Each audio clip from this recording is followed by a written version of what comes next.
but we are here. Now, let me see if I can just quickly adjust things a bit more, because I want to today make sure you can really try and see my table. I think that's the best angle I can get. I will just wait. We've lost the top of my head, but not important. Nothing interesting in the sewing happening on the top of my head. So just gonna sort out things here, make sure I've got everything as we're waiting for you guys to arrive.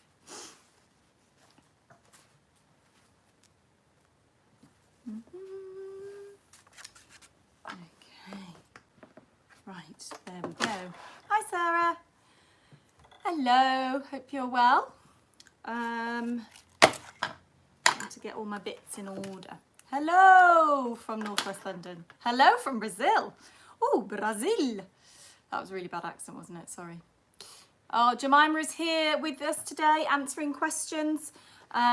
If you have any, so fire away. She'll do her best to answer them, and also pop in any links to anything that we're talking about so you guys can have that. You hadn't missed us, Sarah. I was just a bit late getting ready. It is the big sell-off tomorrow, so we are very, very busy trying to get prepped for that. And it's been a bit of a rushing round. So never mind. We like to have a lot of plates spinning here at Sew Over It.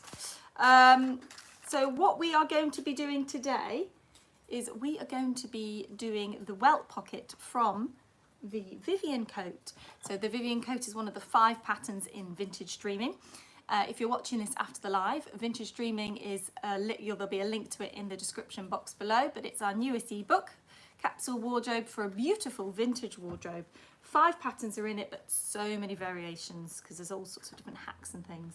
So we're going to be doing the welt pocket, which is this. And I know that the welt pockets are a bit scary things to do. I'm hopefully going to help take some of the scare out today. I am wearing a Libby shirt, Wendy. It's really badly ironed actually, I'm annoyed about that, but never mind. I think it was ironed nicely, but because I have so many clothes in my wardrobe, they get squished. So things then need to be re-ironed again. So, oh, thank you, Carmen, that's lovely. Hi, Lorianne, hello. Okay, so let's get started because I want us to be able to do this as slow as possible, or as slowly as possible. Now, because it is a welt pocket, I do have instructions here because I will definitely need to refer to them as I'm going to make sure that, because it's very, very precise this. It's not something that you want to steer away from the instructions. You want to follow them each step at a time. So I haven't made a Vivienne coat just to do this. So hello in New York. I have got a piece of fabric that we're going to pretend is going to be a Vivienne coat. How wonderful that would be. Anyway, we do have this fabric in stock, guys. I'm sure we'll get a link to it shortly. But it's a really lovely, I think it's like a cotton linen. Really, really nice. So we've got that on. I've already interfaced the back of my coat. So if you've not done that, I think that's one of the steps. Dum-diddy-dum-diddy-dum. Yes, it is. In the welt pocket steps, it is step number 6. So you're going to pop the interfacing on. And then drawing the pocking markings on. Now I have drawn them onto the back of mine. I haven't drawn them onto the front, but I have drawn them onto the back there. And then we'll also need our interfaced welt. So that is this. And we'll also need our pocket bags. So I've chosen something to show you a contrast so that it's not all the same, but you might be using the same fabric depending on what fabric you're using. I have interfaced, the piece for interfacing is for both sides of this welt. If, however, your fabric is really thick, so a wool, then you might not want to interface both sides because it might make it too bulky. You could just interface half of it. Okay, so the first thing we're going to do is stitch the welt together. So I'm going to put those to one side. If I need to remark anything, just keep your pattern pieces to one hand because we might need to use those to remark things. I've just noticed on here actually, let me just quickly get, I have got snips, but I haven't got any big scissors, and I just wanted to get that. And I think I actually have forgotten to bring the snips over. No, never mind. Where they have got to, will be fine. Oh, they're here. I've got them. Oh, hello in Cape Town. Oh yes, as we are going into our summer, you are going into your winter. That must be very annoying, watching us going on about summer. when you're going into your winter. And then we feel very, I always know that when we're kind of moaning about, oh, the nights are getting darker and look, the days are shorter. And you guys are like, let's get the barbecue going. Okay, so I'm now going to fold this right sides together, like so, and we're going to pin the shorter ends. So mine is interfaced all the way through, covering the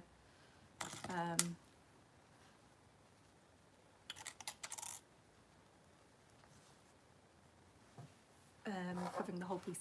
Okay, so I have got blue thread from yesterday on.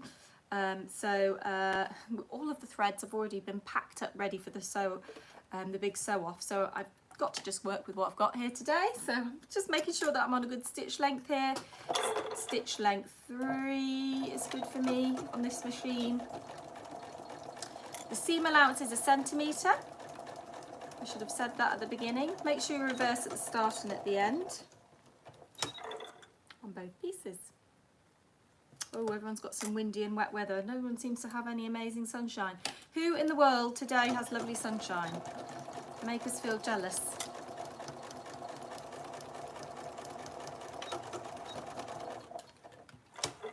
Okay, so now we're just going to snippy snip snip. Take those threads off. And we're going to turn it through. Okay, I might actually just cut those corners off a bit because they're a little bit, I'm just going to cut that, trim that little bit off. Just be careful you don't go through your stitching. Rosie has treated us to some snips. I think we've had too many. Hi Sal. Hi Anessa. Oh, you're rising to a beautiful sunshine. Oh, in the mornings in Canada, how lovely. Yeah, Rosie has treated us to some snips, because how many times on a sew along have I been snipping threads with enormous scissors? And we do laugh at how unprepared we are, because we were so used to having a whole classroom full of things that we just sort of, yeah, haven't really. We gave a lot of our stuff away to schools when we closed our shop, and yeah, left ourselves with not much. Okay, so what we're going to do now, I've got this ironing board mat on here because we're doing lots of bits and bobs of ironing. I tell you, it's so nice to not have the overlocker up and have that set up. So we're just going to press this. Now, it doesn't really matter, I'm not doing one side of the coat or not, so it's not important to me as which is the wrong side and which is the right side, because I'm not sort of working with a pair. But if you are, you do need to make sure that you are rolling that seam edge over so that to the wrong side, so that the seam it doesn't really show, if that makes sense. So I'm going to say that this is my wrong side. Just put a little pin in. Actually, let's just do a little cross. Okay. So then we are going to machine tack those open edges together. So we need to machine tack that under 1 centimetre seam allowance, and we're going to put that all the way up to stitch length 5, and away we go. I've still got my frozen nails that Jasmine, to say, like, although I really don't like them and I can't wait to have my red nails back, I basically, glitter shellac lasts for ages. It doesn't chip in the same way. It's probably going to take about an hour to take it off, but I've had it on for almost 3 weeks now. Okay, so that is now stitched there, and the next thing we're going to do is we are going to mark the seam allowance on the wrong side of the welt, 1 centimetre down. So this is why we need to know what the wrong side is. I don't have a pattern master, but I do have a ruler, and I did check on my ruler just before, and there's a little ridge on here that's just a bit more than 1 centimetre, so I'm just going to line that up. It would have been better if I had a pattern master for this, but never mind. I like to give myself a challenge. Let the nails go. Let it go. I like that sound. So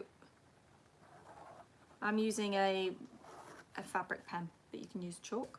I prefer fabric pens because they can be really precise, but those chalk pens are really good as well. So we've got that marked on, okay? So next we are going to position that onto our coat. Now, it's very hard using a piece of fabric that doesn't resemble anything because it's going to feel hard for you to kind of get context of it. But there we go. We've got this marked on already, and I've marked through on the back there the markings of the welt opening. So I'm just going to put now 4 pins in on each circle marking like that from the back. Okay, and then, careful not to stab my eye, I'm going to take them out one at a time and put them back in from this side.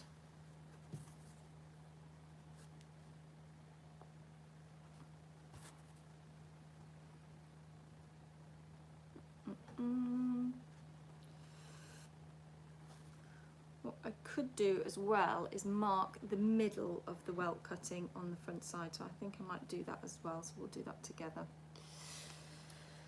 So there they are marked. So those are where the circles are, so we need to have those circles marked from the right side, but pins will suffice. And then I'm just going to mark that central line, which is basically our cutting line, through. Should actually just put pen line just to check that's where I'm going. It would have been easier through the pen line. I've marked it on the back there. Okay.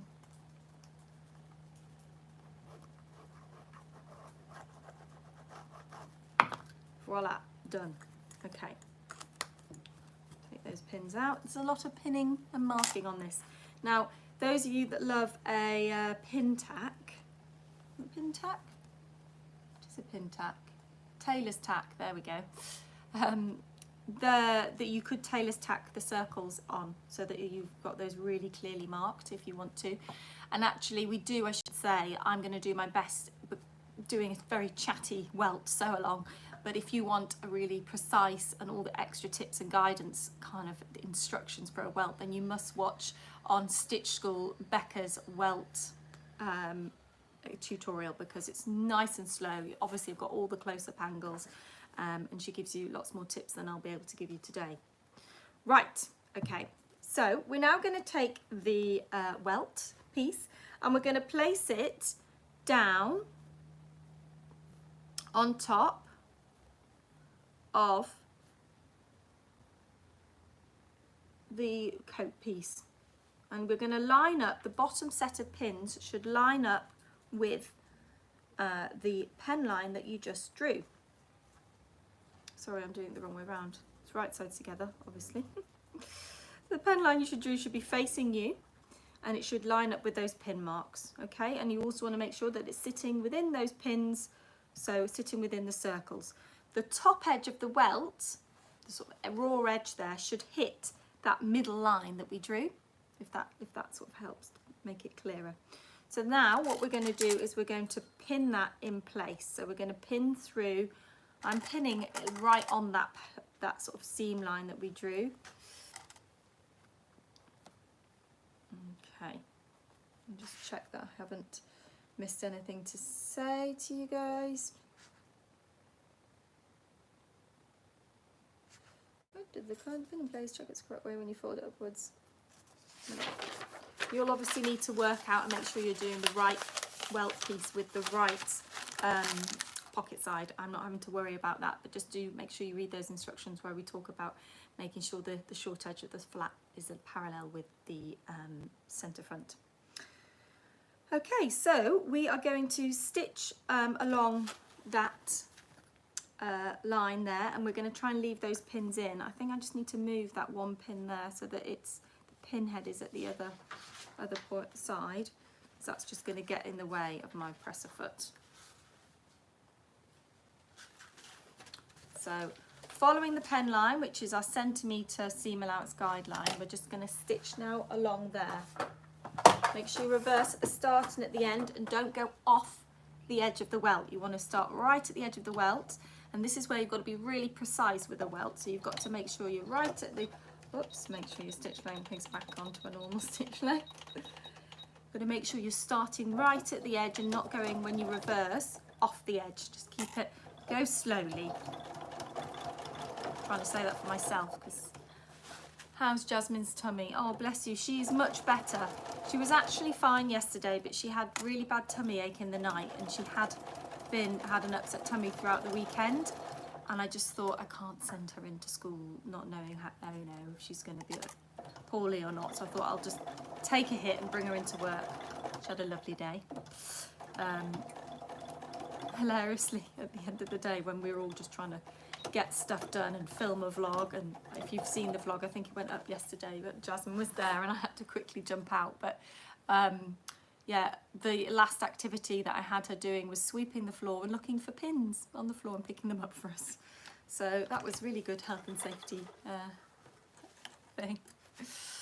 Oh, okay, so I'm just going to trim these. I think Tina, you just mentioned about the samples. Have we got any more samples going on sale? Was it? We don't have any at the moment, but we do that kind of periodically, so we will let you guys know if we're adding any more. Right, okay, so next we are going to press this up. So very carefully we're going to fold that up, which will be its final position once the welt pocket is done. We're just going to fold that up and we're going to press it. Oh yeah, the cherry earrings, they are from Wolf and Moon. I don't know if they still do them, but they're an independent jewellery brand. I'm going big on the earring game at the moment. These are H&M. I think they're a few years ago. I don't know if you'll be able to get them anymore. Okay, so as we fold that up, what will appear is a little bit of a seam allowance peeking out there, and we need to trim him off. So we're going to do that. I think which things I should use. I'm going to go in with that. No, I'm not. I'm going to go in with the snips. I think that's easier. So we just want to trim him. There we go. It went through like that, so that's not going to show, because when this is in its finished position, we don't want a bit of seam allowance poking out from the sides. So I think it helps though to visualize that's how it will look when it's finished, like that. There's a lot more work to do behind the scenes. I've lost a pin in there, never mind. But that's how it will look. Right, so we're now going to fold that flat back down, and bear with me as I just check the next couple of steps. Pressing it up away, flip the piece over the wrong side, you didn't draw it directly. Okay, so this is when it says we need to mark with chalk our 2 lines. Now I've actually marked them off, so marked them already. So where our stitch line is, there should be a chalk line or a pen line, and then 2 centimeters above that there should be another one, and that's actually the markings that are on the interfacing piece there. So you may have already done that. So if you've already done that, that's fine. That's all you need to do. So we're then going to flip it back round, and we're going to take one of the pocket bags.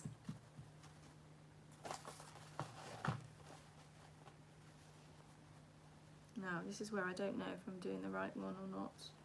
Let me just see. That's going to go. Yeah, so we're going to place the pocket bag down, right sides down. And we're going to align the circles. So on my pocket bag, on the wrong side, I have actually got mine marked as well. So they need to be aligned with the circles where the pins are marked here. So you've got the pins in there, and I've obviously lost one, so I'm going to have to. But we want to line up those circles. So lining up the circles with the circles on the coat, and also if you put your pin through, you'll then know if it's matching up on the back as well. So everything here needs to line up.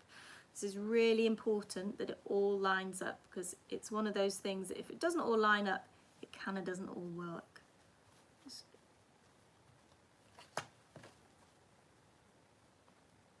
I'm just going to move that actually, because I'm a bit worried that my welt is just slightly, I think my markings on this, I'm not going to, my markings on there, slightly to one side. I just want to check this, so bear with me guys, check amongst yourselves. That's fine there. I think that's because that's marked on the wrong one. Let's try this one. Yeah, that's why I had the wrong pocket bag. Did I? Did I?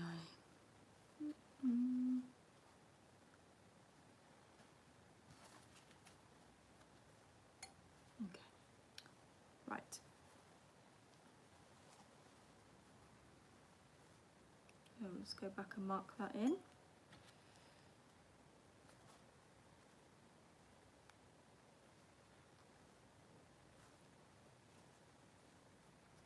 Alright, concentration guys.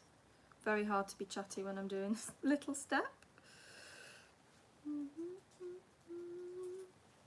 There we go. It's Pin City back here.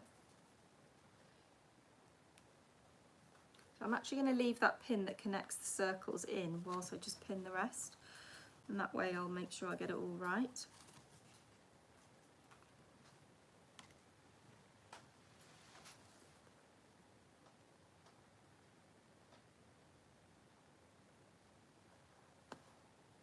Just move that.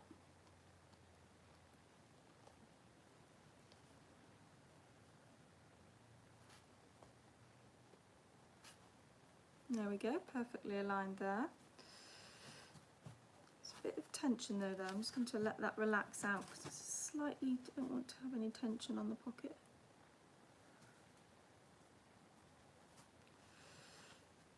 Okay, and then last one, just mark that one. So I think now we have got them all lined up beautifully.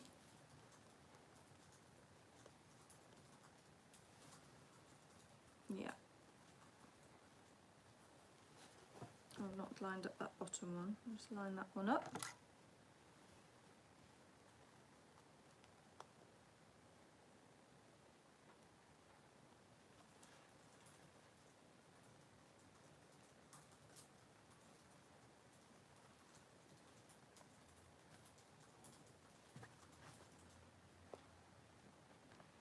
Okay.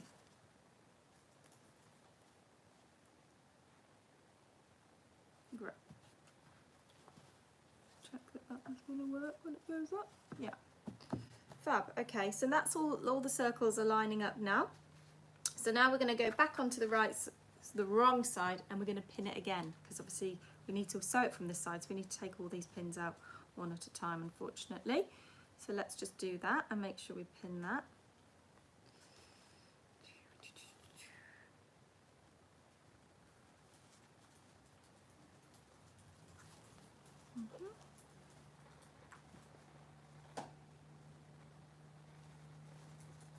Take those pins out that were marking the circles from before. We do not want those there.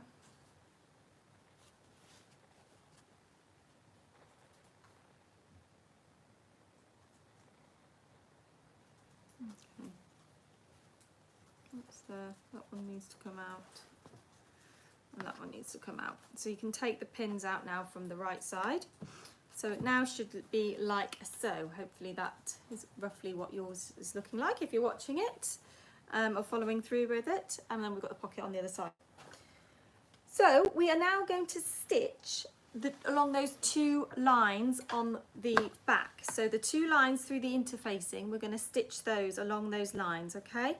So you need to make sure that you don't go beyond the circles and just you can always use the hand wheel just to be really precise. So those two lines we're going to start. I'm going to start with my bottom one, which is when it will go through the welt as well. That will get sandwiched through. When you stitch along your top line, you're not going to be going through your welt as well. Okay.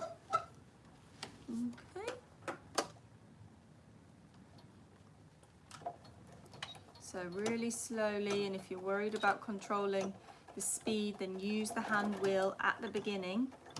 Now essentially you're sewing on top of that existing stitch line that you chalked over as well. And on this bottom line, that's what you're sewing across. Let's take that part out.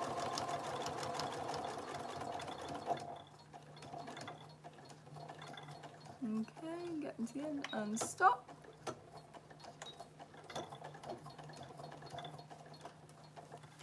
Okay, that's one done. Remember to breathe. Saying that for myself rather than for you. Oh, I just caught that. There we go. Make sure you don't catch any part of the pocket. Keep that all nice and flat and out the way. So the pocket should be facing down. Make sure he is. He's not trying to get caught up in this. And then we're going to go and do our next chalk line.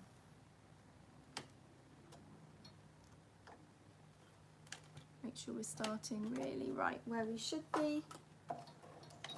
Do your reverse. And there we go.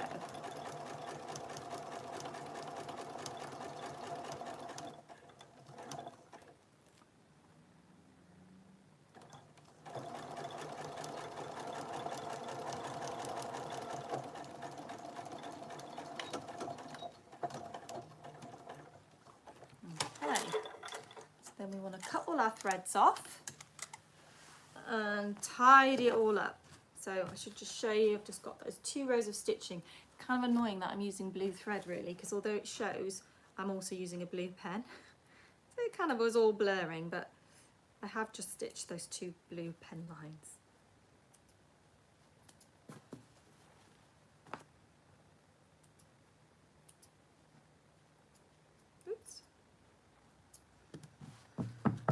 Okay, so now we are actually going to cut through, which is always a bit scary, but don't be scared, it'll be fine.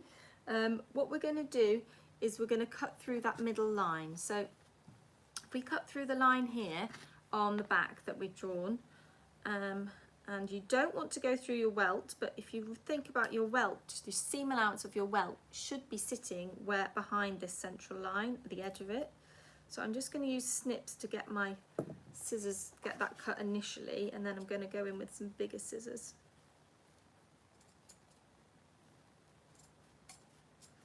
Go through that middle line. And you want to make sure, sorry, I should have said, that you don't go beyond the first centimetre. So from each end you want to be 1 centimetre from those short ends of the welt marking, to make sure you get a neat finish at the edges of the welt. So I'm just going to cut a little triangle here if I show you what I've done there.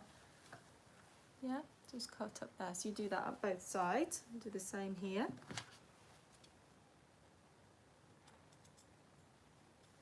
And just be careful that you're not going through the welt. You just want to be going through the coat at this stage. Then we're going to need to do the same on the side of the pocket bag. So again, just make a little snip in and 1 centimetre from the edge, and then cut through the middle there. Stop 1 centimetre from the edge, and then you're just going to do 2 little parallel lines up to your circles, and you do need to be quite precise there because otherwise it won't come through. You look messy. Okay, so it is cut out through. We have a letterbox now. Okay, so that's where we need to do that. And we are now going to feed the pocket through. So we're going to tuck it all in like that. So it's coming completely through. Yeah? I'm going to lay that down because I believe we're going to do some nice pressing now. We do need to do some pressing. Push the pocket way through. Yeah, so we're going to press it now. So we need to make sure that everything's kind of coming through.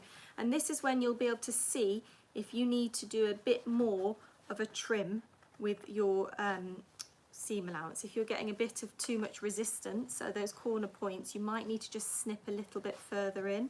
I can see I need to here. So I'm just going to do a little bit more of a snip there to release that, because it just needs a little bit more. It's always best to not cut as much and then realise that you've got, you know, you need to cut a little bit more. And that one's, I could do with about 1 millimetre or so. A bit like with a revere collar, this, you know, you need to snip in really precisely to get that sharpness. Okay, so now we're going to press. Look how dirty this iron is, sorry guys. We did actually use an iron cleaner, and I don't know what you think of iron cleaners, but my personal experience of them, those iron sticks, just make it worse. They don't really make it better. And this iron looks like this because it was an iron that we used to have in one of our classrooms. So it's had years of people learning to sew and ironing onto interfacing on the wrong side. That's what happens. So just coming now, we need to just be careful at the edges there. The two little triangles that we've cut at the short ends, they are sitting flat and they're tucked in. And then I'm just going to move it round again, and I'm going to just press that last bit. Rosie was saying something interesting today. She was saying about rainwater, that apparently rainwater is really good for your iron, and also because of all of that, the hardness that we have in our water in London, most of the rainwater hopefully hasn't been through the hard rock below London that makes our water hard, and therefore it's better for your iron. So next time there's a big downpour, if you're in an area where there's hard water, you could put a jug, paracetamol tablet, oh that's interesting. You could put a jug outside and collect some, and then I think you boil it up and, I don't know, put some essential oils or something in it, and yeah, there we go. Hello in Kentucky. Right, there we go. Look at that. It's a little letterbox. Hello. Now, we probably, if I was doing this not for a sample like this, I would spend a bit more time making sure that that seam had really rolled and pressed nicely so that I couldn't see the lining. But this is not going to become anything, so I'm just going to carry on with what I'm doing, which is basically putting the next pocket bag on to kind of close it off. So, here it is. Take your next pocket bag piece and you're going to place it right sides together with your pocket bag that you've already done on there. Okay. Hopefully it's starting to come together a little bit now. Hopefully you'll be able to kind of visualize how it's going to be. And we're not doing badly. I've been worried that we're not going to get through all of this, but we're on half an hour, so we're doing well. When we finish today, we are getting a cab up to where we're going to be having our London sew-off, London Big Sew-Off Hub. And we're going to start getting it ready. My car is filled with bedding, because I won't be sleeping, but the server team will be. So we've got air beds, and I've got pillows and duvets to make, and we've got this sort of meeting room for that we can use. We're going to have as a sleep room. So those doing the sort of relay shifts can go and have a bit of a cat nap. Oh, I forgot to do this, and need to just pin that top edge. So we've pinned all edges, because we're actually going to go sew. This will seem weird because you're not used to probably doing this with a pocket bag, but we're going to go all the way around it. Okay, centimetre seam allowance all the way around, closing that pocket bag off. Okay, that's bugging me, that dirt on that iron. I did actually put a little shout out on Instagram. I'm going to ask you guys, what snacks do you think I should buy tonight for us to kind of snack on throughout the 24 hours?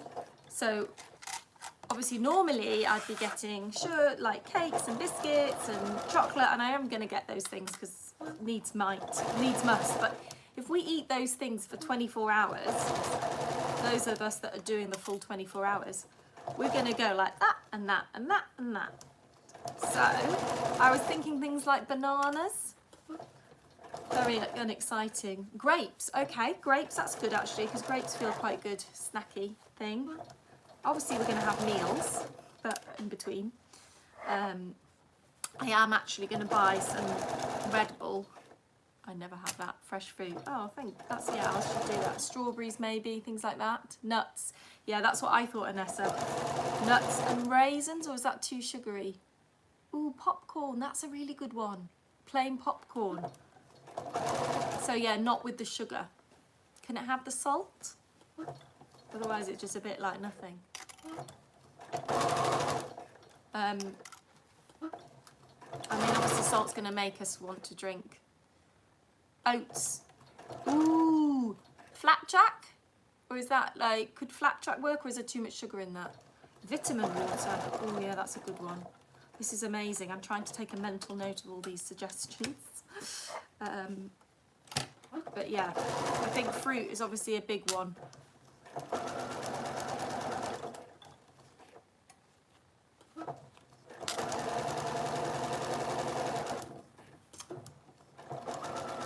Plain has a small amount of salt. Okay.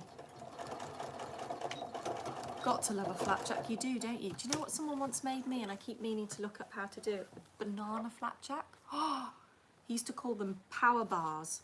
He was just like, these are like power energy bars because they've got banana in them, but also obviously they've got the syrup from the flapjack and the oats, and it was just like the yummiest thing. I don't know if I'll have energy to make those tonight though. It's all about the sleeping tonight. Must sleep. Okay, there we have it. Now I overmarked this, so ignore that marking in there. I wonder actually if I can, the iron, I think there's not enough steam water in. Oh no, there we go, it's going. Lovely, magic marker. So that looks a bit more perfect. Okay, so this is how it looks now. So with a finishing touch is we're going to get this welt and we're going to fold it back up, which is where it should be. And then we are going to stitch that in place, but not with all of this here. Have I skipped a step? Oh no. Sorry. Sorry everyone, apparently I've skipped a step. 24. Oh yeah. Have I skipped it before I closed the pocket bag? No, that's fine. Sorry guys, I'm whizzing along, getting excited about things, and I've completely forgotten that we've got to do the stitch here. So sorry about that. Talking, it's like my mind had gone to snacks. So we are now going to stitch through the layers. Yes, if you are looking in the instructions, we're on stitch 24. So we need to smooth everything out. We need to make sure that that is out the way still, so that's not in the way. You should be able to see the top here of the pocket bag. So in the diagram, it's sort of done this with it. So this is the top of the coat, and this is the pocket bag. And if you push that back, you can then see that seam allowance there. Okay. Using the other hand, top half, fold the foot forwards to reveal the top edge. Yeah, so the whole point, what we're doing here is we don't want to actually, we need to keep everything really super flat because we don't want to curl it so that when we pull it round, we don't kind of create a bit of a loopy bit there. We want to keep that nice and flat. And then we are going to stitch through all the layers. Okay, as close as you can to the original stitch line. Okay, so I'm going to pin all of that together there. Ouch. And I'm going to stitch through, or we'll be stitching through that original stitch line that you can see there, which was from when we did our chalk lines on the back. Okay, like there. Okay, so we're going to stitch through that.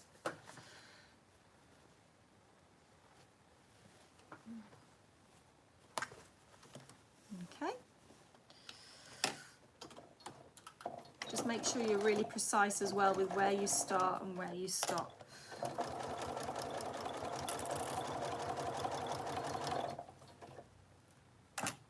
Flapjacks are pancakes with syrup.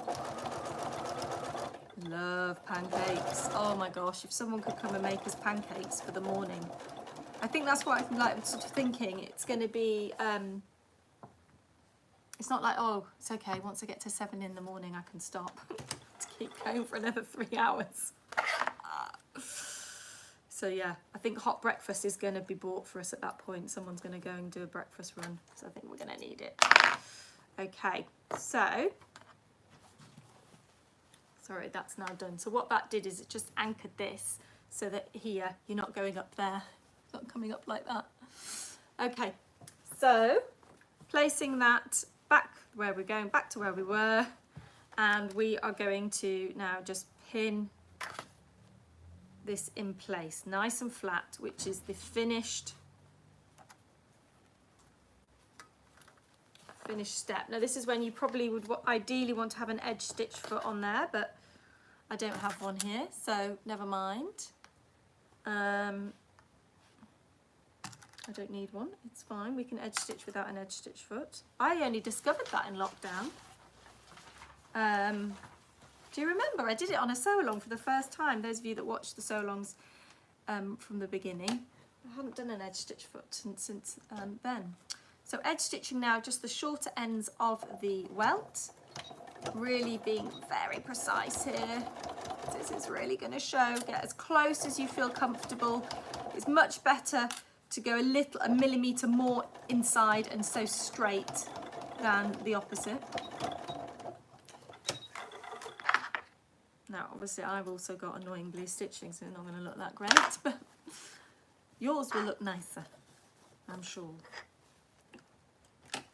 In the Vivienne coat, I haven't brought the blue one in, but in the Vivienne coat that I wear in the ebook, those actually, they just have pocket flaps. They don't have welt pockets, so it's just like a kind of, you can just opt to do that, just to give it that design feature, but not to have a pocket. And the reason why I didn't want a pocket is because to me that's like quite like a dress coat. Now if I was going to make another Vivienne that I will wear in the winter, which I really want to do, I want to wear, or not, I'd wear that blue one actually in the winter, but one that's a little bit more everyday, maybe in a black or a navy Melton, I would probably put the welt pockets in, because then you're going to want to have practical things in them. Ta-da! There we go. I'm going to give it one little press and then I'm going to hold it up close to the camera so you can see. We have done a welt pocket. So that is one of the pockets. They're meant to slant up like that. Here it is. Sorry that I can't give you the context of it within a coat, but that's how it looks on the inside. Beautifully and neat on the inside. It's a very satisfying thing to do, welt pockets. I'm sorry I couldn't show you lots of close-up steps, but like I said, there is a Stitch School video showing you exactly how to do this with close-up steps. So if you want to see that, I think it's probably just about £3 if you're not yet a member of Stitch School, although it will be available to everybody on the basic and premium subscription. Yay, I did it, I know, I feel quite proud about that. I'm certainly glad that I won't be sewing welts though tomorrow. So I will be back tomorrow for the Vera dress sew along. Oh, I'm glad it was helpful. Oh, I'm really pleased. So I'll be back tomorrow for the Vera dress sew along at 1 o'clock from our hub. Very exciting. Yeah, I'm going to make a top, aren't I? I remember now. I'm like, what did I say? Anyway, yeah, Jemima will be there tomorrow. Do make sure then, so final reminder, those of you in the UK that can tune in at 10 AM from tomorrow here on this YouTube channel, our live feed of the sew along, of the big sew off will start, okay?